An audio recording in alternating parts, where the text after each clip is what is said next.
ময়মনসিংহের সদর থানায় 5 নং শিরতা ইউনিয়নে শিরতা গ্রামে বাড়ি আমার নাজমুল হাসান শেখ নামে।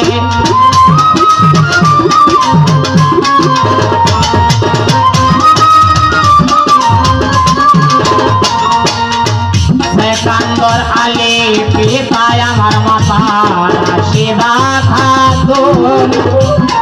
আমার লেখা গান গাই আমি গীতিকার নতুন।